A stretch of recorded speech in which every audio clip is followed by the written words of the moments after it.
되죠.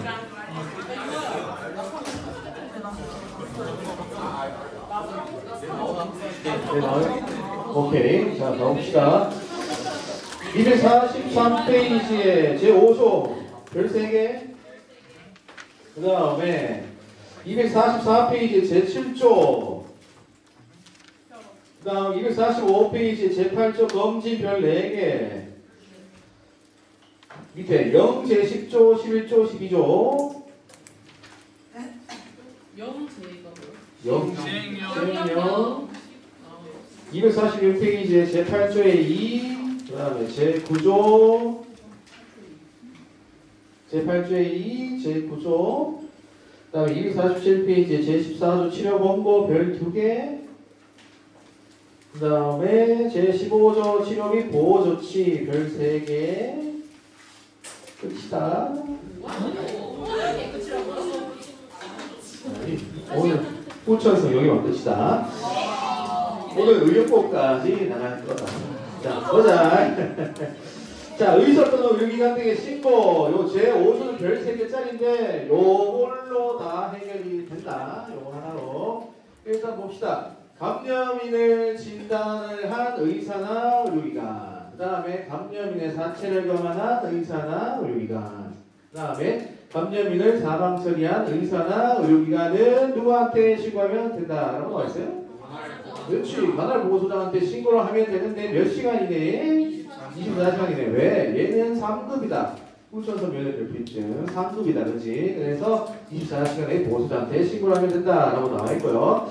그 다음에 두 가지의 트랙으로 나눠지는데 특별자치시장, 특별자치 도지사, 그 다음에 시장군수구청장 이렇게 트랙이 나눠지는데 예를 들어서 특별자치시에 있는 보건소장인 같은 경우에는 특별자치시장한테 보고를 해주면 되겠고 특별자치도에 있는 보건소장은 특별자치 도지사한테 보고를 해주면 된다는 거죠. 그 다음에 시장군수구청장, 일반적인 시에 있는 보건소장은 시장군수구청장한테 보고를 해주면 되고 그 다음에 시장군수구청장 위에 있는 시도지사한테 보고를 해주라 이렇게 있습니다. 그 다음에 이 시도지사는 최종적으로 질병관리청장한테 보고를 해라 하는 게 있습니다. 근데 특별자치시장, 특별자치도지사 같은 경우에는 위에 있는 사람이 없어요. 없기 때문에 바로 질병관리청장한테 보고를 해주면 된다는 게 있습니다. 요 트랙을 잘 알고 계셔야 되고 그 다음에 새로운 게 나왔어요. 감염인을 발견한 학술 연구자, 그 다음에 감염인을 발견한 혈액 및 혈액 제제 검사자, 그 다음 감염인을 발견한 연구기관의 장이나 검사기관의 장, 이 사람들 혈관편에 치료되어 있는 사람들 있잖아요, 그죠? 이 사람들을 기억을 해주고 얘들은 누구한테 신고를 하는 걸로 되어 있어요? 그렇죠. 몇 시간이네? 24시간이네. 그래서 여기 제5조에서는 이렇게 의사의료기관과 여기 혈관편으로 치료되어 있는 사람과 신고하는 사람이 다르다. 맞지? 그거 다르고 그 다음에 보건소장이 두 트랙으로 보고를 하게 된다는 그 점을 명심을 하면 됩니다. 요거로 하면 끝이에요. 여기 끝이야. 여기 끝이야. 그래서 243페이지에 책을 한번 볼게요. 유한 감염인을 진단하거나 감염인의 사체를 검하는 의사나 의료기관은 한 줄 내려가 보시면 24시간 이내에 24시간 이내에 강력하고 걸렸고 누구한테 신고하라 돼 있어요? 그렇죠. 관할보고소장한테 신고를 하고 그 다음에 이때에는 우리 감염병처럼 우리가 감염병에 걸려있을 때 그 가족들한테 교육시켜라라고 했잖아요. 마찬가지예요. 감염인과 그 배우자 및 성접촉자에게 후천성 면역결핍증의 전파 방지에 필요한 사항을 알리고 이에 따른 지도를 해줘야 된다라고 했어요. 지도북에다가 교육까지 적어주시면 됩니다. 지도 교육을 해줘야 된다. 그러면은 여기 이 슬라이드에서 지금 방금 말했던 거 감염인의 가족까지 우리가 지도를 해야 되고 교육도 해야 된다는 거 있었죠? 의사하고 의료기관이 그거만 하나 더 적어주면 제5조는 그냥 다 커버가 되는 거예요. 이 그림 하나로. 자, 다음에 2항에 보면 학술 연구 또는 혈액 및 혈액 제제에 대한 검사에 의해서 감염인을 발견한 사람이나 해당 연구 또는 검사를 한 기관의 장은 옆으로 쭉 보면 24시간 이내에 누구한테? 오케이. 질병관리청장에게 신고한다라고 되어 있습니다. 다음 4번. 감염이 사망한 경우 이를 처리한 의사 또는 의료기관, 의사 또는 의료기관이기 때문에 옆에 가보면 24시간 이내에 보건소장한테 신고해라 라고 되어 있습니다. 그 다음에 4항에 신고를 받은 보건소장은 특별자치시장, 특별자치도지사, 시장군수구청장 또는 구청장에게 이를 보고해야 되고, 보고를 받은 특별자치시장, 특별자치도지사는 질병관리청장에게, 시장군수구청장은 시도지사를 거쳐 질병관리청장에게 보고해야 된다라고 나와 있습니다. 그래서 이 많은 문구를 기억하지 말고 요 그림 하나만 딱 생각을 하고 아까 감염인의 가수까지 우리가 지도 교육해야 된다는 거 그거만 알고 있으면 다 해결이 되고, 그 다음에 제7조 비밀 누설 금지를 한번 봅시다. 후천성 면역 결핍증 여기에 대해서 걸려있는 사람에 대한 정보를 누설을 하면 안 된다라는 거예요. 좀 이따가 나오겠지만 후천성 면역 결핍증에 걸려있는 환자 예를 들어 검사를 했잖아요. 검사 결과가 나왔을 때는 본인 이외의 사람한테는 통보를 하면 안 돼요. 그런 게 있습니다. 그래서 보면 다음에 해당하는 사람은 이 법 또는 이 법에 따른 명령이나 다른 법령에서 정하고 있는 경우, 그리고 본인의 동의가 있는 경우를 제외하고는 재직 중에도 물론 퇴직 후에도 감염인에 대해서 업무상 알게 된 비밀을 누설해서는 안 된다. 지금 회사를 다니고 있더라도 또는 퇴직을 했더라도 무조건 내가 일을 하게 되면서 알게 된 그 감염인에 대한 정보는 누설하면 안 된다. 그래서 번호를 매겨보면 국가 또는 지방자치단체에서 후천성 면역결핍증의 예방관리, 이게 1번입니다. 1번. 예방관리 보기에다가 B급을 쳐주어서 여기에다가 아래쪽에 이렇게 해서 여기에다가 불러 적어보면 되는데 에 종사하는 자, 에 종사하는 자, 종사하는 자 맞잖아. 예방관리에 종사하는 자 이렇게 되는 거지. 그 다음에 에 종사하였던 자 이렇게 두 가지가 되지. 왜? 재직 중에도 누설하면 안 되고 퇴직 후에도 누설을 하면 안 되니까. 그렇지. 그래서 국가 지자체에서 후천성 면역결핍증의 예방관리에 대해서 종사하는 자, 종사하였던 자. 그 다음에 동그라미 2번 감염인의 보호 지원에 관한 사무에 종사하는 사람이라고 되어 있습니다. 그럼 종사하는 사람만 해당이 되는 것이냐? 아니지. 종사하였던 사람도 해당이 된다. 종사하였던 사람도 해당이 된다.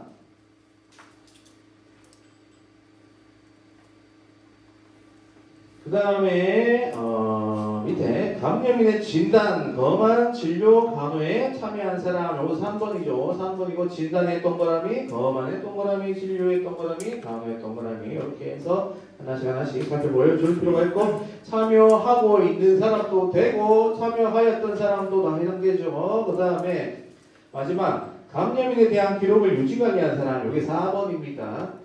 유지하고 있는 사람도 되고 유지하였던 사람들, 관리했던 사람들도 다 된다라는 거 그거 알고 있으면 되겠고, 그 다음에 245페이지 제8조 검진 별 4개짜리인데요. 이 후천성 면역결핍증에 대한 검진은 두 가지의 검진이 있습니다. 정기검진과 수시검진이 있는데 정기검진과 수시검진을 해야 되는 사람이 지금 나옵니다. 첫 번째 줄에 질병관리청장 나오죠. 동그라미 별표. 그 다음에 그 줄 끝에 가보면 시도지사가 나올 거예요. 시도지사 동그라미.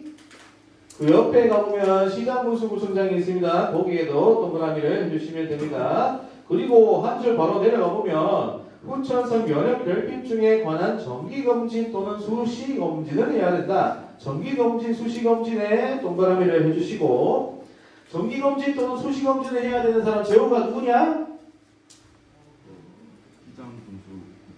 또 오케이, 그렇게 보면 되겠죠. 요새 사람. 자, 그러면은 이제 정기검진과 수시검진을 하는 사람을 보았는데 어떤 사람을 대상으로 이 정기검진과 수시검진을 해야 되는지 봐야 돼요. 그 대상자를. 그 대상자는 바로 이 줄에 나옵니다.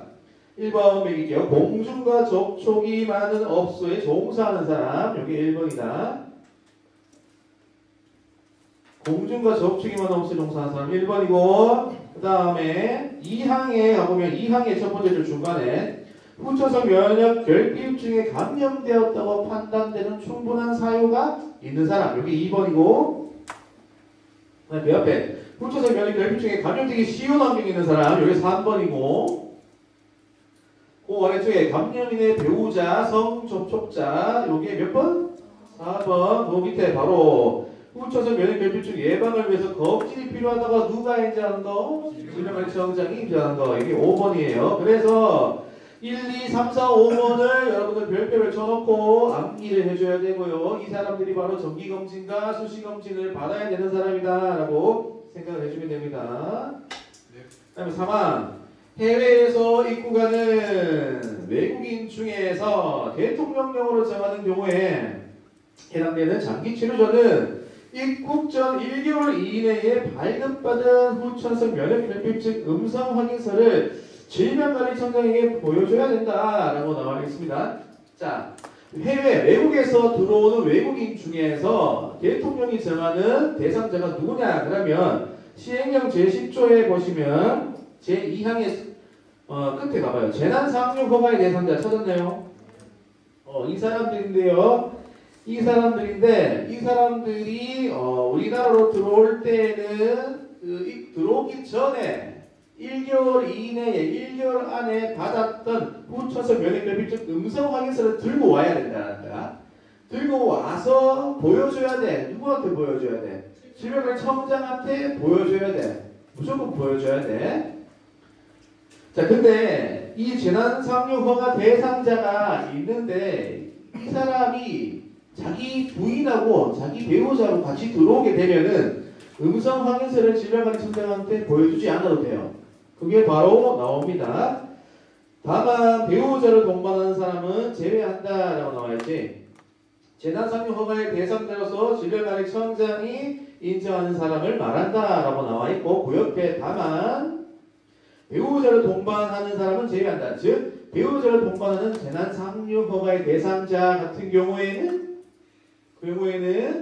음성 확인서, 에이즈 음성 확인서를 질병관리청장한테 보여주지 않아도 된다라는 거야. 배우자 없이 들어오는 사람들은 보여줘야 된다라는 거죠. 그래서 거기에 해당되는 거 다시 위로 올라가면 3항에 이를 보여주지 못하는 경우에는 입국 후에 몇 시간 이내에 검진을 받아야 된다는 거냐? 72시간 안에 보여줘야 된다라고 되어 있습니다. 그러면 해외에서 들어오는 외국인 같은 경우에는 입국 전 1개월 이내다, 맞지? 1개월 전이 아니고 1개월 이내다라는 걸 꼭 알고 있어야 되고 별표 쳐놓고, 그리고 무엇을 후천성 면역결핍증 음성 확인서를 누구한테? 그렇지, 질병관리청장 별표 보여줘야 되고, 만약에 1개월 이내에 검사한 결과가 음성 확인서가 없다라고 할 때는 우리가 72시간 이내에 입국한 다음에 72시간 이내에 검진을 받아줘야 된다는 거예요.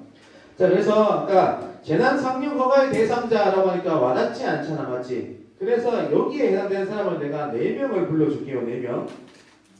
선박의 장, 선장이죠, 선장. 선박의 장, 선박의 장. 그 다음에 선박의 승무원,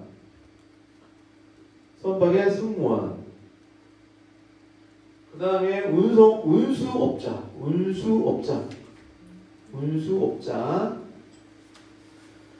그 다음에 수상구호 업무 수상구호 업무 수행자. 요리하면은 조금은 감이 오지? 그렇지. 그렇게 해서 여러분들 알고 있으면 되겠고요. 그 다음에 밑에 영제 11조, 시행령 제11조를 보면 정기검진은 6개월 간격으로 1년에 몇 번? 2번 해라. 그럼 연 몇 회 실시? 2회 실시. 6개월 간격으로 연 2회 실시. 그 다음에 12조 가보면 이 검진을 통지를 해줘야 돼요. 검진 통지. 아까 우리 5명 있었죠. 5명. 그 사람들하고 수시검진을 할 때는 우리는 검진 5일 전에 통지를 해줘야 돼요. 그래서 질병관리청장이나 그 줄 쭉 가보면 시도지사 또는 시장군수구청장은 옆으로 쭉 가봐요. 수시검진을 실시할 때 하고 법 제8조 제2항에 따라 검진을 실시할 때 그때는 검진 대상자에게 검진받을 것을 길 5일 전까지 통지해야 5일 전 동그라미 별표. 쉽게 생각하면 이렇게 생각해. 수시검진이나 정기검진 여기에 해당되는 사람들한테 검진 받아라고 5일 전에 이야기를 해줘야 된다라고 생각해주면 되겠다. 자, 넘어가서 자, 246페이지 제8조 이 검진 결과 통보. 우리가 후천성 면역 결핍증에 대한 검진을 받고 난 다음에 결과가 나왔을 때에 본인한테 원칙적으로 통보를 해야 되는데요. 그때는 전화 통보 안 되고요. 면접 통보해야 돼요. 면접 통보. 실제로 보고 통보를 해줘야 된다. 하지만 본인 이외에 다른 사람한테 통보를 해야 되는 경우가 있어요. 그 경우가 중요한 거겠죠? 봅시다. 후천성 면역 결핍증에 관한 검진을 한 자는 검진 대상자 본인 외의 사람에게 검진 결과를 통보할 수 없다. 그렇지만 다만 검진 대상자가 군대에 있거나 교도소에 있을 때에는 누구한테 해라 했어요? 그렇죠. 해당 기관의 장에게 통보하면 되고 그 다음 미성년자나 심신미약자나 심신상실자는 누구한테 하면 돼요? 그렇죠. 법정대리인에게 통보하면 된다. 이 부분을 잘 기억해 주면 될 것 같고 그 다음에 2항 검진 결과 통보의 경우 감염인으로 판정을 받은 사람에게는 반드시 면접 통보 등 검진 결과의 비밀이 유지될 수 있는 방법으로 해줘야 된다라고 나와 있고요. 3항 보세요. 사업주, 사장은 근로자에게 후천성 면역 결핍증에 관한 검진 결과서를 제출하도록 요구할 수 없다라고 되어 있습니다. 그래서 그만큼 본인 이외의 사람들한테는 이렇게 통보가 안 되는 걸로 원칙을 삼고 있다는 걸 알고 계시면 되겠고 재구조, 혈액, 장기, 조직 등의 검사가 있어요. 우리나라 혈액원이라고 있는데 이 혈액원은 혈액관리 업무를 수행하기 위해서 허가를 받은 자들입니다. 자, 요거는 우리가 다음 시간쯤 혈액관리법을 할 때 나올 건데요. 그래도 이 혈액원이 무엇인지 잠깐만 적어놔봐라. 혈액관리 업무를 수행하기 위해 허가를 받은 자. 혈액관리 업무를 수행하기 위해 허가를 받은 자. 혈액관리 업무를 수행하기 위해 허가를 받은 자. 혈액관리 업무를 수행하기 위해 허가를 받은 자. 혈액관리 업무를 수행하기 위해 허가를 받은 자다. 그래서 여기에 해당되는 사람은 의료기관 대한적십자사. 의료기관 대한적십자사가 여기에 해당됩니다.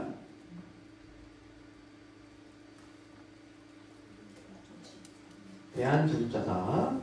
자, 그러면 혈액원에서 피를 뽑은 거 하고 수입을 한 혈액에서 요 HIV가 있는지 없는지 검사를 해야 되는 거야. 그 검사가 바로 이건데 이 검사를 하지 않아도 되는 경우에는 질병관리청장이 인정해버릴 때는 하지 않아도 된다. 그런 내용이 여기에 담겨 있어요. 한번 볼게요. 혈액원과 같은 혈액제제를 수입하는 자는 혈액제제는 혈장도 있고 혈액도 있다라고 되어 있고요. 하는 자는 번호비입니다. 1번. 혈액원에서 채혈된 혈액 여기 1번이고요. 혈액원에서 직접 채혈한 거. 두 번째, 수입 혈액제제, 수입한 혈액제제에 대해서 무슨 령으로 정하는 거? 여기 중요합니다. 무슨 령? 보건복지부령이에요. 보건복지부령 별표 치고 정하는 거에 따라서 인체면역 결핍 바이러스 HIV 감염 여부를 검사해야 된다. 근데 검사를 하지 않아도 되는 경우가 나온다. 다만 HIV 감염이 되어 있지 않다고 해당 제품 수출 국가의 증명서류가 첨부되어 있는 수입 혈액 제제로서 질병관리청장 별표 검사가 필요하다고 인정할 때에는 검사를 할 필요 없다. HIV 여부 검사를 할 필요가 없다. 우리가 수입하는 입장이고 수출하는 그 국가에서 HIV가 없어요라고 하고 그 혈액에 대해서 질병관리청장이 안 해도 돼라고 하면은 우리나라에서 HIV의 감염 여부 검사를 하지 않아도 된다라는 거다. 맞지? 이해되나? 오케이. 무슨 령에 따라서 검사하지? HIV 검사? 보건복 질문형. 누가 인정하면 괜찮아? 하지 않아도 된다라는 거. 다음에 2항 의사 또는 의료기관은 다음에 행위를 하기 전에 한 줄 내려가서 HIV 여부 검사를 해야 된다라고 나와 있습니다. 첫 번째 장기가 나오죠. 장기 조직의 이식이라고 되어 있는데 장기 이식도 여기에 해당되는 것이고 맞지? 조직 이식도 여기에 해당된다. 그 다음에 갈로안에 보니까 인공장기라고 하는 것도 있다. 맞지?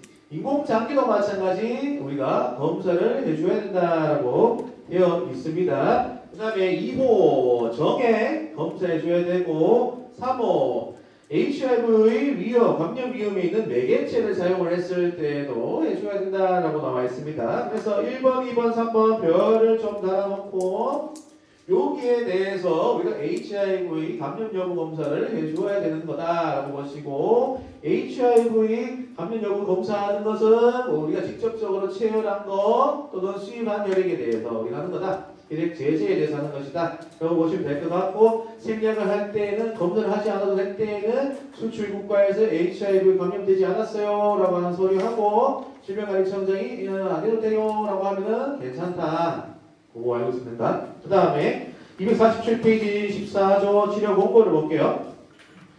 아까 정기검진, 수시검진을 했던 사람이 3명이 있었다. 질병관리청장, 시도지사, 시정보수부청장. 이 사람이 치료를 받으세요 라고 공고도 할 수 있어요. 보면 질병관리청장, 시도지사, 시정보수부청장은 HIV 전염을 방지하기 위해서 감염인 중에서 다른 사람에게 감염시킬 우려가 있는 사람들 다음에 해당하는 감염인에게 전문 진료기관 동그라미, 전문 진료기관 동그라미, 그 다음에 요양시설에서의 치료, 그리고 요양, 여기까지 동그라미 내주세요. 하도록 치료나 요양을 하도록 권고할 수 있다라고 있다. 그러면 어떤 사람들에 대해서 권고를 할 수 있느냐? 3가지의 경우가 나온다. 첫 번째 경우, 검진 결과 HIV로 판명된 사람인데 이 사람이 검진을 받아야지만 일을 할 수 있는 그 업소에 종사하고 있거나 그러한 업소에 종사할 가능성이 높은 사람, 그 사람들은 반드시 치료 공고를 받을 그 사람들은 치료 공고를 받을 수 있다는 거고, 두 번째 주의 능력과 주의 환경들을 살펴보았을 때에 다른 사람에게 감염시킬 우려가 높다고 판단되는 감염인이다. 그죠? 이 사람들도 치료 공고를 받을 수 있는 사람이다. 뒤에 가서 보면 알겠지만 이 사람들은 치료 공고뿐만 아니라 치료 및 보호 조치에 대해서 강제로 이제 치료 및 보호 조치를 받을 수 있는 사람이다. 이 사람들은. 아니 좀 이따 또 말해줄게요. 그건 좀 이따 정리해줄게요. 넘어가고 세 번째 볼게요. 생기유지 능력이 없고 다른 사람에게 부양이나 보호를 받지 않고 있는 감염인도 마찬가지 치료 공고 대상자에 해당된다. 그러면 HIV 그러니까 즉 감염인들 모든 감염인들은 치료 공고의 대상이 되느냐? 안 된다. 맞지? 안 되고 여기에 해당되는 3가지의 케이스일 때만 치료 공고 대상자에 해당이 된다는 거야. 즉 모든 HIV 사람들이 감염된 사람들이 치료 공고 대상자가 아니라 여기 1, 2, 3호에 해당되는 사람만 치료 공고 대상자다라는 거야. 그거 알아야 된다. 모든 HIV 감염자들이 치료 공고 대상자는 아니다. 여기에 해당되는 사람들만 치료 공고 대상자다라는 걸 꼭 알고 있어야 된다. 꼭 알고 있어야 돼. 꼭 알고 있고. 그 다음에 15조 볼게요. 치료 및 보호 조치. 요거는 강제적으로 치료를 받아라. 보호를 받아라 하는 건데 치료 권고를 했음에도 불구하고 말을 안 들을 때 강제 처분하는 거야. 강제 처분. 근데 여기에 해당되는 사람도 아까 잠깐 내가 언급했던 두 번째 주의 능력이나 주의 환경을 봤을 때 다른 사람에게 감염시킬 우려가 높은 사람, 그 사람들은 강제 조치를 할 수 있다라고 되어 있거든. 한번 볼게. 제1항에 치료 권고처럼 치료 및 보호 조치를 할 수 있는 사람은 마찬가지예요. 질병관리청장, 시도지사, 시정보수부청장인데 14조에 따라서 치료 권고에 따르지 않는 감염인 중에서 감염인의 주의 능력과 환경 등으로 보아서 다른 사람에게 감염시킬 우려가 높다고 인정되는 사람 있지? 그렇지? 이 사람들은 바로 강제 처분이 가능하다라는 거야. 그래서 이것은 아까 제14조 치료본고 2호에 1, 2, 3번 중에서 2호와 정말로 밀접한 관계가 있는 거다. 그렇지? 똑같잖아. 단지 틀린 거는 높은 경우, 우려가 높을 때라고 하는 거잖아. 그렇지? 그렇기 때문에 요 문구를 반드시 기억을 해주고요. 요렇게 흘러간다라고 보면 돼요. 치료 공고를 했음에도 불구하고 그 공고를 받아들이지 않을 때는 강제 조치를 취할 수 있다는 거예요. 강제 조치를 취할 수 있는 거는 어떤 경우냐 그러면 주의 상황, 주의 환경을 봤을 때 다른 사람에게 감염시킬 우려가 높은 사람이다라고 정리를 해주면 된다. 그 다음에 18조 취업의 제한 볼게요. 학습 목표는 아니지만 상식적으로 알고 있는 게 좋다. 취업에 제한 감염인은 옆으로 쭉 가보면 종사자가 정기검진을 받아야 하는 업소에 종사할 수 없다. 종사자가 검진을 받아야 하는 업소, 이건 공중과 접촉이 많은 업소다. 공중과 접촉이 많은 업소, 공중과 접촉이 많은 업소고 당연히 검진을 받고 난 다음에 일을 해야 되겠죠. 그리고 2항에 가보면 업소를 변경하는 자는 감염인이나 검진을 받지 않은 사람을 그 업소에 종사하게 할 수 없다. 채용을 할 수 없다라고 되어 있습니다. 감염인이라고 하는 것은 HIV에 감염된 거고요. 후천성 면역 결핍증이라고 하는 건 HIV에 감염된 사람 중에 에이즈의 특이 증상이 나타나는 사람이 에이즈야. 오케이? 그렇게 이해를 해주면 된다.